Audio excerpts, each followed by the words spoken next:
Welcome back to our YouTube channel. Today our topic is electromotive force and internal resistance of cell. इसके बाद हम पढ़ेंगे terminal potential difference. तो सबसे पहले electromotive force, what is electromotive force? Electromotive force को हम समझेंगे। इलेक्ट्रोमोटिव फोर्स क्या होता है? तो इलेक्ट्रोमोटिव फोर्स क्या है? It is a maximum potential difference between the two electrodes of the cell when no current is drawn from the cell. तो देखिए, सबसे पहले हम सेल के बारे में आपको बोलेंगे। सेल क्या होता है? सेल क्या होता है? It is a source of current. Cell हमारे पास क्या है? सोर्स है करंट का। सिंबल जो हमारे पास सेल का जो होता है, it is consist of two electrodes. दो इलेक्ट्रोड से होते हैं, दो इलेक्ट्रोड से बना होता है, जो इसका सिंबल है। ये आपके पास पॉजिटिव एंड है, पॉजिटिव टर्मिनल, और ये इसका नेगेटिव टर्मिनल है। This is cell. When two or more cell combine known as battery. ये आपके पास सेल है। तो जब ये दो या दो से ज्यादा सेल्स मिलते हैं, जैसे एक सेल, दो सेल और तीन सेल, ये तीन सेल को हमने कंबाइन किया और ये आपके पास बन गई बैटरी। This is battery. इसको हम क्या कहेंगे? बैटरी कहेंगे। तो देखिए, हमारे पास इलेक्ट्रोमोटिव फोर्स क्या होता है? सेल या बैटरी दोनों जो हमारे पास है, सोर्स है किसका? करंट का। दोनों जो हमारे पास क्या है? करंट का सोर्स है। इनकी वजह से करंट फ्लो करती है। तो सेल क्या है? It is a device which converts chemical energy into electrical energy. क्योंकि आपके पास सेल, आपने केमिस्ट्री में पढ़ा होगा, गैल्वेनिक सेल। सेल में हमारे पास क्या होता है? जैसे अभी मैं यहाँ पर कहूंगा, ये आपके पास सेल है। ये सेल हमने कनेक्ट किया है एक एक्सटर्नल रेजिस्टेंस के साथ। जैसे यहाँ पर बल्ब होगा, फैन होगा, कुछ भी होगा। तो हमारे पास क्या है? ये सोर्स है। पॉजिटिव टर्मिनल से करंट निकलेगी और नेगेटिव टर्मिनल वापस आ जाएगी। और इलेक्ट्रॉन, इसका मतलब जब करंट फ्लो करेगी, यहाँ पर हमारे पास इलेक्ट्रॉन फ्लो करेंगी from negative end to positive end. तो करंट फ्लो करेगी फ्रॉम पॉजिटिव टू नेगेटिव। तो जब हमारे पास करंट फ्लो करेगी, यहाँ पर हमारे पास करंट फ्लो करेगी किसमें? एक्सटर्नल रेजिस्टेंस में। तो करंट हमारे पास जब बल्ब में फ्लो करती है या फैन में फ्लो करता है, फैन में करंट फ्लो करती है, तो फैन जो हमारे पास चलता है, वहां पर आपके पास इलेक्ट्रिकल एनर्जी मैकेनिकल एनर्जी में कन्वर्ट हो जाती है। अगर बल्ब ब्लो करेगा तो हमारे पास इलेक्ट्रिकल एनर्जी लाइट एनर्जी में कन्वर्ट हो जाएगी।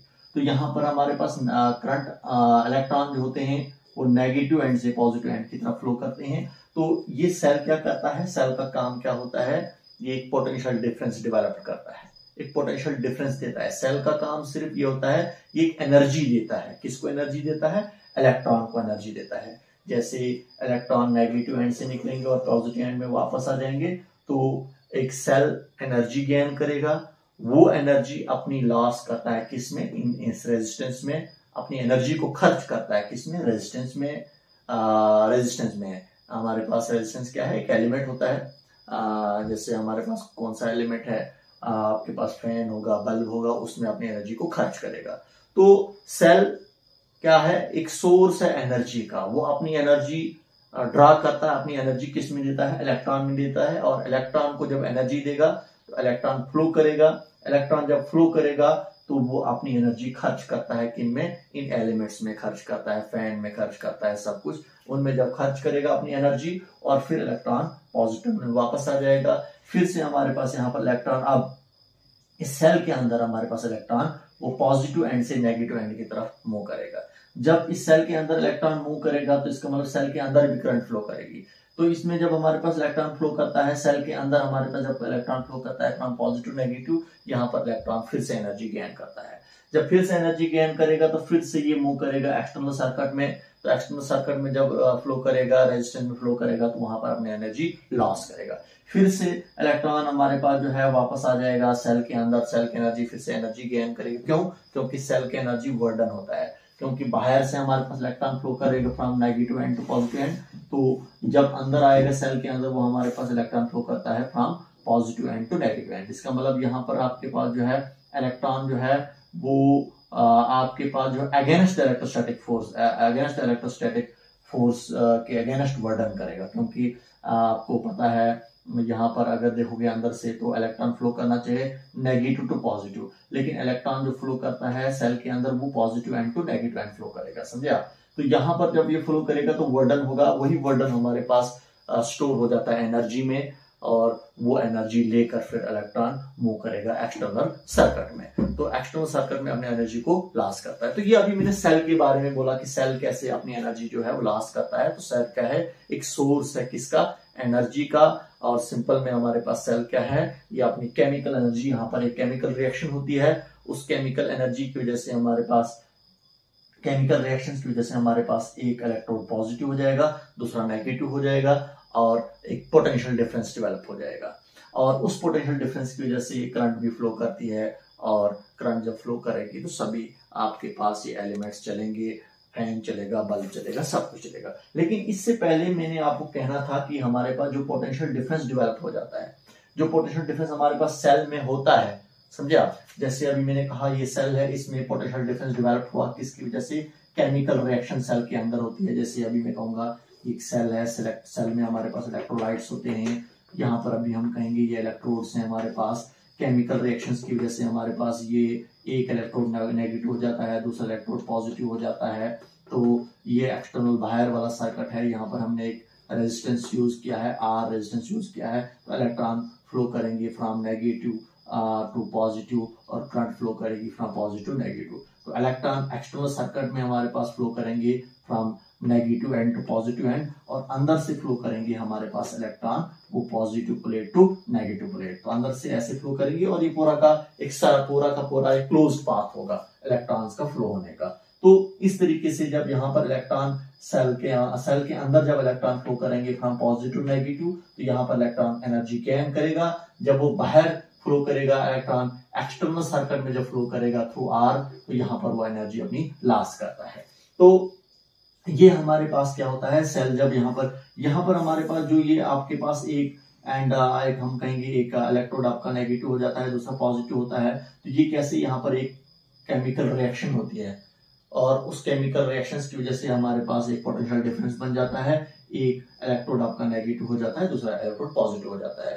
तो इसीलिए यहाँ पर बोलते हैं chemical reactions, it is a device where the chemical reaction get converted into chemical energy get converted into electric energy। तो केमिकल रिएक्शन होती है, इसका मतलब केमिकल एनर्जी यहाँ पर होती है, वो कन्वर्ट हो जाती है किसमें, इलेक्ट्रिक एनर्जी में, जिसकी वजह से इलेक्ट्रॉन हमारे पास फिर फ्लो करते हैं एक्सटर्नल सर्किट में। तो ये यहाँ पर अभी मैंने जो कहा, जो आपके पास ये एक पॉजिटिव बना, एक इलेक्ट्रोड पॉजिटिव दूसरा नेगेटिव, यहाँ पर जो मैंने दिखाया, तो इसकी वजह से क्या हो जाता है, एक पोटेंशियल डिफरेंस बन जाता है दो प्लेट्स के बीच में, दो इलेक्ट्रोड्स के बीच में, जो यहाँ पर मैंने कहा ये पोटेंशियल डिफरेंस, यही पोटेंशियल डिफरेंस यहाँ पर मैंने आपको समझाना है। पोटेंशियल डिफरेंस जो हमारे पास जो है यहाँ पर आपको कह रहा हूं मैं, ये पोटेंशियल डिफरेंस, इसी पोटेंशियल डिफरेंस को कब हम टर्मिनल पोटेंशियल डिफरेंस कहेंगे हम, और तब हम इसको ईएमएफ बोलते हैं। जो अभी मैंने कहा आपको ईएमएफ, जिसको हम किससे रिप्रेजेंट करते हैं, जिसको हम यहाँ पर अभी हम रिप्रेजेंट करेंगे हम, जिसको हम ई से ऐसे है, इसका सिंबल जो है ऐसे है। तो इसी पोटेंशियल डिफरेंस को जिसको हम वी से रिप्रेजेंट करते हैं, इस पोटेंशियल डिफरेंस को कब हम इलेक्ट्रोमोटिव फोर्स कहेंगे, हम इलेक्ट्रोमोटिव फोर्स कब कहेंगे हम इस पोटेंशियल डिफरेंस को, जो हमारे पास पोटेंशियल डिफरेंस दो इलेक्ट्रोड्स के बीच में होता है। तो कब हम इस पोटेंशियल डिफरेंस को हम ईएमएफ कहेंगे।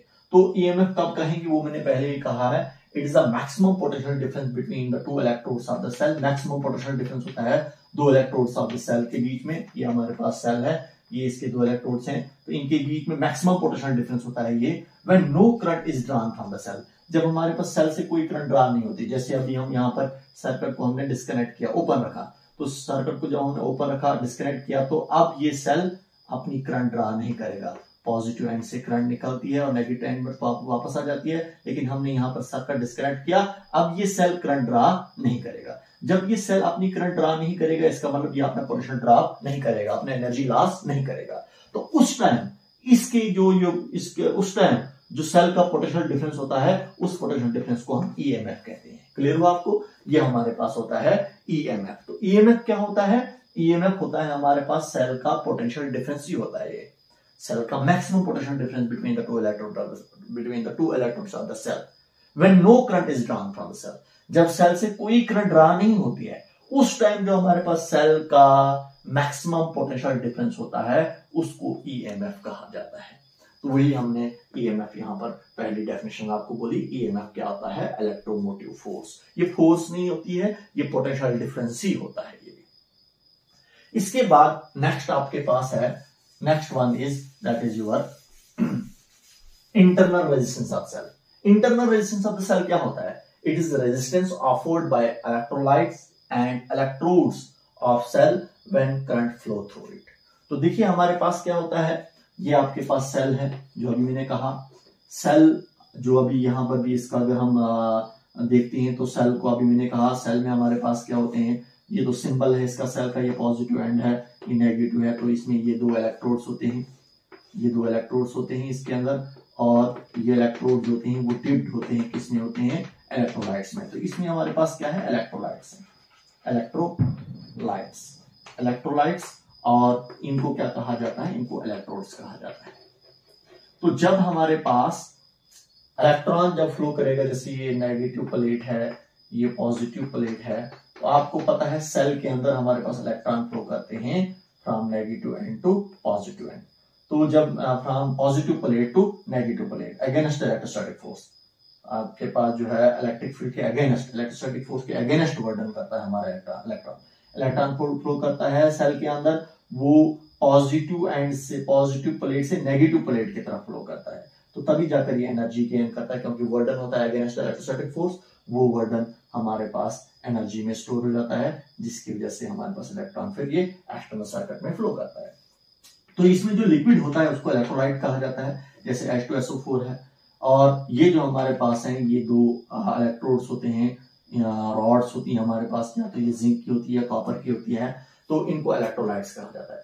इन इलेक्ट्रोलाइट्स की वजह से जो इस लिक्विड में डिप्ड है, या इलेक्ट्रोलाइट्स की वजह से, जो इलेक्ट्रोलाइट्स की वजह से या इलेक्ट्रोड्स की वजह से जो रेजिस्टेंस क्रिएट होता है किसमें? सेल में। सेल के अंदर जो ऑब्स्ट्रक्शन क्रिएट होती है करंट के फ्लो में, क्योंकि सेल के अंदर भी करंट फ्लो करती है जब सर्किट क्लोज होता है, जैसे सर्किट क्लोज होगा, पॉजिटिव एंड से करंट ऐसे फ्लो करेगी फ्रॉम पॉजिटिव नेगेटिव, फिर हमारे पास इस सेल के अंदर फिर करंट फ्लो करेगी हमारे पास नेगेटिव पॉजिटिव, ऐसे। तो सेल के अंदर भी हमारे पास करंट फ्लो करेगी और सेल के बाहर भी। सेल के अंदर जब हमारे पास करंट फ्लो करेगी और इसके अंदर भी रेजिस्टेंस क्रिएट होगा, जिसकी रेजिस्टेंस क्या होता है? Obstruction the flow of current. या हमारे पास सेल के अंदर इलेक्ट्रॉन जब फ्लो करेंगे, तो यहां पर जब हमारे पास जब इलेक्ट्रॉन फ्लो करेंगे तो उनके वहां पर इलेक्ट्रॉन के फ्लो में एक ऑब्स्ट्रक्शन क्रिएट होगी, यहाँ पर भी आयंस होंगे हमारे पास, उनके साथ ये हमारे पास इलेक्ट्रॉन टकराएंगे, तो यहाँ पर भी एक ऑब्स्ट्रक्शन क्रिएट होगी। लेकिन ये ऑब्स्ट्रक्शन किसकी वजह से? इलेक्ट्रोड्स की वजह से। जो इलेक्ट्रोड्स होंगे यहाँ पर, जो मैंने यहाँ पर दिखाया आपको, तो उनकी वजह से होता है, वो एक रेजिस्टेंस बनता है, और दूसरा जो रेजिस्टेंस बनता है इलेक्ट्रोलाइट्स की वजह से, जो इसमें लिक्विड होता है, तो उसकी वजह से जो रेजिस्टेंस क्रिएट होता है, जो रेजिस्टेंस बनता है, उसको कहा जाता है internal resistance of the cell. Cell का इंटरनल रेजिस्टेंस, सेल के अंदर का रेजिस्टेंस होता है। ये तो आपके पास कैपिटल आर हुआ एक्सटर्नल रेजिस्टेंस, और इंटरनल रेजिस्टेंस को हम स्मॉल आर से रिप्रेजेंट करते हैं, जो सेल के अंदर होता है। कभी कभार हम यहाँ पर इसको रिप्रेजेंट करते हैं, कभी कभार यहाँ पर भी हम रिप्रेजेंट करते हैं, तो इसको क्या कहा जाता है? Internal resistance of cell. तो वही लिखा है मैंने, it is resistance offered by electrolytes and electrodes of the cell when current flow through it. जब हमारे पास इस सेल के अंदर भी करंट फ्लो करती है, तो यहाँ पर जो रेजिस्टेंस क्रिएट होता है उसको कहा जाता है इंटरनल रेजिस्टेंस, जिसको हम स्मॉल आर से रिप्रेजेंट करते हैं। अब ये इंटरनल रेजिस्टेंस किस किस पर डिपेंड करता है? एक तो ये internal resistance nature of electrolytes and electrodes, electrolytes किस मटेरियल से बना हुआ है, या इलेक्ट्रोड्स आपके पास किस मटेरियल से बने हुए हैं, कौन सा इलेक्ट्रोलाइट है, H2SO4 है या और कुछ है, या इलेक्ट्रोड्स आपके पास कौन से हैं, जिंक है, क्या है, तो उनके नेचर्स पर भी डिपेंड करेगा, उनका नेचर क्या है, कौन से मटेरियल का आपका इलेक्ट्रोड्स है, और इलेक्ट्रोलाइट्स भी कौन सा मटेरियल हमारे, कौन सा इलेक्ट्रोलाइट्स भी हमारे पास है, तो रेजिस्टेंस उस पर भी डिपेंड करेगा। दूसरा हमारे पास रेजिस्टेंस डिपेंड करेगा जो हमारे पास दो इलेक्ट्रोड के बीच में डिस्टेंस है, तो पॉजिटिव और नेगेटिव इलेक्ट्रोड्स के बीच में जितना डिस्टेंस होता है उस पर भी डिपेंड करता है हमारे सेल का रेजिस्टेंस। तो ये हमारे पास अभी मैंने बेसिक डेफिनेशन बोली आपको, इलेक्ट्रोमोटिव फोर्स क्या होता है और internal resistance of the cell क्या होता है। इसके बाद नेक्स्ट टॉपिक होगा आपका that is terminal potential difference. तब तक के लिए okay, goodbye, thank you.